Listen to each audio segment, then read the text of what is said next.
I think that Assassin's Creed Shadows is actually going to have a successful launch and possibly maybe even a good return on their money, but specifically because gamers will go out of their way to buy this game in order to poke fun at it. Because right now, a lot of the content that's being successful on the internet has to do with a lot of memeing and rage content. And by rage content, I mean very provocative content that sparks off online debates. And everybody knows at the moment that this game began to be marketed, it was already extremely controversial. Not only just because of the whole story behind Yasuke and about how there's a lot of historical inaccuracy when it comes to Japanese culture that is being portrayed in this game, but also because of game design elements, such as the maps in the game having architecturally inaccurate designs that apparently look more Chinese than Japanese, and a whole lot of other things that I'm not going to get into this video because it's just way too much that has already been covered by us in previous videos before.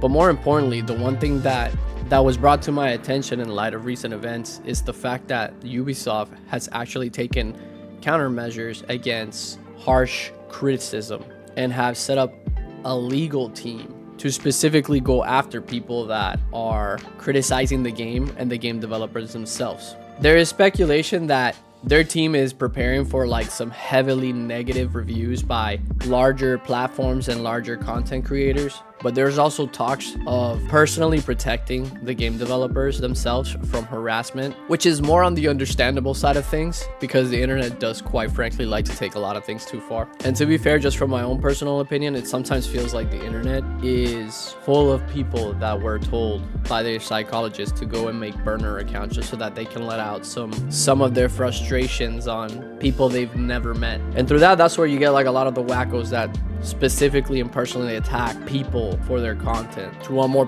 personal degree, where they leak their addresses and deep fake them and impersonate them and all this other crap simply just because they disagree or because they just, I don't know, they just don't like that person. Maybe that person rubs them the wrong way. So one quick little thing to note about this, and this is something that I saw after watching one of Asmongold's recent videos, was that they sent content creators or people with platforms a copy of the game, and yet they're preparing themselves legally for an extreme and harsh criticism. And Asmongold did bring up the term entrapment, which, if you don't know what that is, it's basically, it's a setup. It's trying to set you up for failure unless he gives a dishonest review about his point and perspective on the whole experience of the game. They're gearing up towards a psychological and legal support to employees who are targeted, because apparently they have never experienced anything like this before. And I can sympathize with the employees who were working there and doing their jobs, because there were some developers or team members of the game that were doing their best to steer the game in a good direction, but constantly kept getting shut down because obviously there was a whole DEI thing going on. That it still continues going on in some games that are being developed right now. Also, I don't think that there's anything wrong with having a legal team ready to help out any of their employees through any kind of personal attacks, because if people are going out of their way to essentially like mess with other people's lives on purpose just because they were part of a team that developed a really crappy game, that's just taking a personal issue that you're transcending past the screen. At that point, just don't play the game, don't support the company.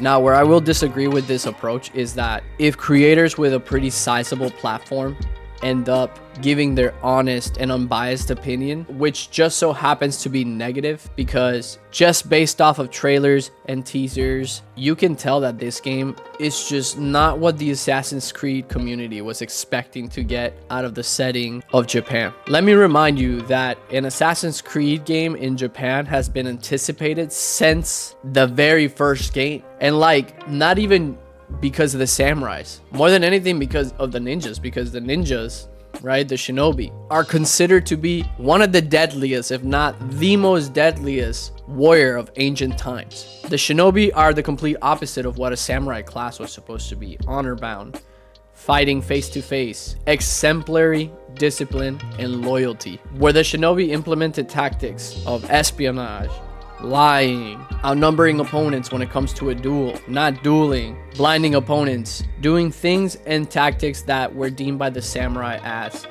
dirty, but were in fact extremely revolutionary and extremely deadly, because that's what the shinobi were: spies, and assassins. And 100% from what we've seen so far, Ubisoft did not do the research. There's a lot of historical flaws that 100% upset the Japanese people due to the historical inaccuracy of it all. Like, one of the clips that I always refer to is that during one of the trailers of the gameplay, right, Naoe is using a katana when the shinobi used to use ninjatos, which is a shorter, straight version of a katana. So that when they unsheath their sword against a samurai opponent, the blade wouldn't be as long as the scabbard, so it would look like their draw was faster. I'm telling you, they played a whole psychological aspect to warfare and modernizing it for ancient times, of course. And yes, I'm aware that this is historical fiction and whatnot, but to some degree, the whole beauty of Assassin's Creed was that there was at least some sort of believable aspect that such things might have happened. And I saw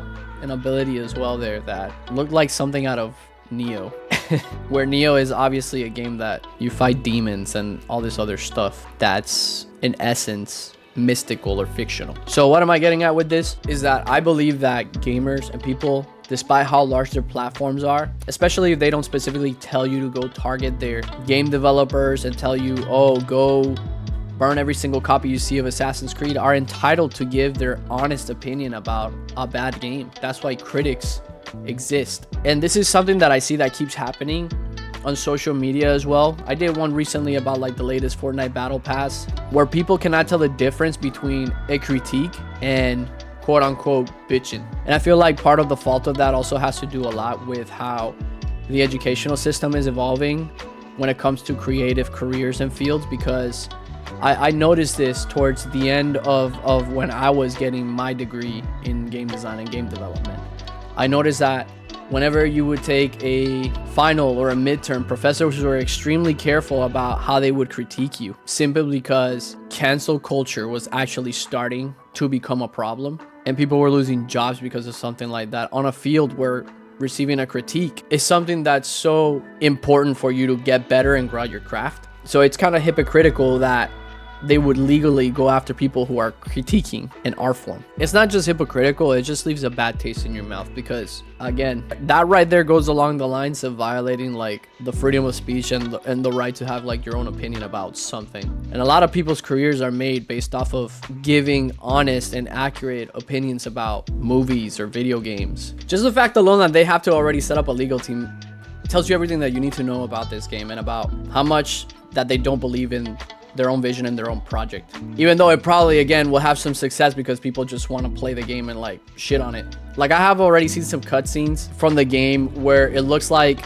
the person that was in the audio booth reading lines and dialogue just finished coming out of a stroke and like had half their face be like partially paralyzed or something. Like, the pronunciation was less than adequate. Being critical of that on your social media platform or openly and publicly does not equate to harassment in my perspective. But like, if you're going and doing something crazy like finding where they live, spray painting their car, finding their like how Asmongold here said, their phone number and calling them, like ordering like a billion pizzas to their house under their name. I wonder if people still do that. I think I would like welcome that kind of harassment, not gonna lie. I love pizza. And just spamming them with a bunch of death threats. That's what you'd consider harassment. Here's a quick little summary as to what Ubisoft has prepared their workforce for. Ubisoft reportedly has a plan in place to protect devs from abuse after Assassin's Creed Shadows launches. Devs are apparently already being told to be cautious on social media. Ubisoft is also said to be collaborating with a Canadian government agency to combat online abuse. Yeah, I'll be honest, like that idea about being cautious on social media is the right thing to do, because some people will get fed up and wake up every morning to like thousands of comments just saying the most negative and dumbest things about anything that you might post. It doesn't matter if you might be agreeing with them, they'll still want to disagree with you. And then sometimes people's pride just gets in the way and then they say something dumb or stupid, or not even maybe the truth, and then it'll get clipped or somebody will grab it and completely distort what it is that they try to say. But a majority of the time it's the latter, where they're trying to combat and feel like they won the argument. I can relate to this because both me and Neko are constantly like checking each other, and we ask each other, he's like, hey, should I reply like this to this person? And then sometimes we're like, yeah, that seems reasonable. And then sometimes we're like, nah, man, like just let it go. Just let it go. Because a lot of the times, and as you guys can see, both me and Neko are very blunt and straightforward. We cut the crap. That's a good thing, and that's also a flaw because realistically speaking, a majority of people are so sensitive and have never really gone through any sort of struggle that might have helped them evolve with having a stronger mindset or thicker skin.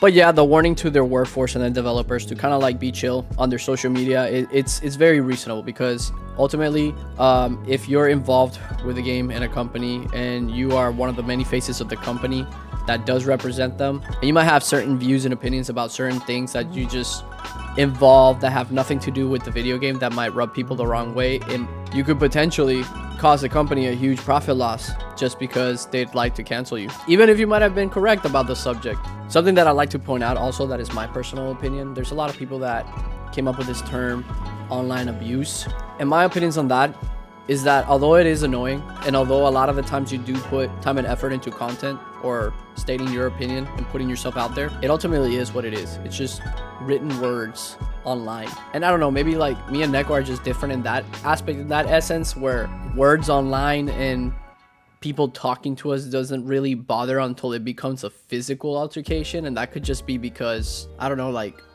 I just grew up, or not grew up, I developed a state of being unfazed by what people tell me, especially when their opinions don't make sense to me, or their points, or I acknowledge that doesn't matter what we talk to each other about, like our opinions are just that different, and you're different and I'm different, and we're all different human beings with different perspectives. So like that term online abuse just seems kind of like fictional to me, unless it's something that compromises your physical being. And if that's what they mean by online abuse, where it's something like, such as the example I keep providing, where like somebody leaks your address and stalks you like in real life and takes pictures of you when you're not looking and posts them online, you know, like creepy shit like that, then yeah, that's definitely a big legal issue. I genuinely feel that Assassin's Creed Shadows should have just been a game that they would have let go and let it die, and then brought in a different type of team, maybe done some collaboration with like another game dev company along the lines of something like Ghost of Tsushima. The company is obviously losing a lot of money and they had layoffs, and I have been and experienced many companies where when you cut off the workforce, right, in half, and then you put on more responsibilities and more workload on other people for projects such as big, for example, as a video game, you're gonna see a drastic drop in quality, whether that's because people need to learn a new specialization that they need to take on, or you just don't have somebody that was so specialized that it takes a lot of time for you to be able to replace that person in your company. Like again, some of the scenes that I'm seeing from the game that are more cinematic, less gameplay, the audio and dialogue of these characters sounds like it comes from people who 100% were not trained in voice acting, or were amateurs. Like if you're trying to set the setting for a very cinematic and meaningful conversation in a video game, the last thing you want to do is for their emotion or their level of energy to be different than what they were previously saying to the other person. And it sounds very monotone a lot of the times, like almost as if they don't know how to invoke emotion after having to repeat said line multiple times. It could also be potentially that they got some DEI hires. Like a lot of people are speculating that some of the voice actors were people who were guys voicing females and females voicing guys, but there are professional people who are able to pull that off. Like biggest example is freaking Naruto, the English dub. Like that lady was this grandma, and I would have never expected in 1,000 years if I wasn't told that the voice actor for Naruto was some old granny, but that's because she's a professional. So maybe the game also cut off some of their professional voice actors from like that department, or like cut funds on that or something, or went down the AI route. And God knows that like AI is extremely difficult to get it to convoke emotion. And trust me, I know about that, about trying to get AI to sound like they have emotion, or like are having a natural conversation. I have a whole channel dedicated to just replicating AI voices and stuff, and it takes a long time just to get maybe 30-second to a minute line of actual pure fluent conversation and emotion. Apparently Elon Musk also was hating on the game a lot. Like that guy, like that dude is a master troll of the internet, bro. Like if you told me that he was one of the original 4chan trolls or or people that started that website, bro, like I would 100% believe you. Like he's so good at trolling and just triggering people, and you gotta give him props for that, dude, because he's rich for it, bro. I heard somebody say this the other day, but they said that one of the biggest currencies right now in content creation is just rage content, just rage, anger. All in all, I think this is a good approach to protect for Ubisoft to protect their employees, but I feel like it also might have a negative side effect, and because they're trying to be overly protective and bringing so much light into protecting the game devs from harassment, that it's just gonna call for more harassment, because it's like poking the bear. You get me? Like people are on the internet, and people who can forever and will forever remain under the cover of an anonymity are just gonna keep doing exactly that, being trolls. That's why there's so many burner accounts. That's why social media goes through a reset to get rid of all these bot accounts. It's not just bot accounts, it's burner accounts that people use just because they didn't like somebody, and they're like, dude, I'm gonna make a burner account and I'm gonna hate on them until I can't get their attention anymore. And once they get those frustrations out, you know, it's like the punching bag effect, you know. It's like you even if you don't do martial arts or you don't box or anything, somebody puts a punching bag in front of you that's not gonna hit you back. People are gonna hit it as hard as they want and as hard as they can and as hard as like their energy will allow them, until all that emotion and frustration is gone. And people who don't do martial arts or do that for exercise won't hit a punching bag for the next 6 months. What better example of that than Stellar Blade? The game devs are still doing their thing. They're still making sexy game avatars and character outfits. People are modding it. There's still some people that are pissed about it here and there, but they moved on to other things now. Like the next Stellar Blade is the whole thing with Alma and Gemma from Monster Hunter Wilds. The whole issue with how Gemma and Alma just look extremely attractive, and Gemma has her cleavage out and whatever. They just know who their audience is. Majority is a huge majority of it is just a bunch of dudes. Another interesting thing that I just found out was within the workplace itself in Ubisoft, specifically the French department, there's been accounts and reports of sexual harassment. So this is a lot of stuff that's gonna get dug up, and I can understand also why they're gearing up legally for this. But it's like what I said. They should have just let Assassin's Creed Shadows die and started anew. They should have just taken the profit loss. Maybe even let some indie game devs take a crack at it, because right now nobody that works in Ubisoft is proud to say that they work for Ubisoft. They would just get bombarded with hate. But those are my thoughts on this whole spiel. Like when me and Neko speak about these kind of topics, we speak on each other's behalfs as well. I know that she's not giving her input on it, but she does give her input during the streams. Let me know what you guys think in the comment section down below. And I wonder if we should play this game, because 100% I would try. I feel like I would trash on it so hard. And it's sad. It's sad because like my favorite, like martial arts being a huge part of my life and who I am, I'm such a huge fan of ninjas and samurais. But when you bring politics and BS into gaming, it's just like takes the fun out of it. If you're a new subscriber or an old subscriber, let me know what you guys think, if we should play it or not.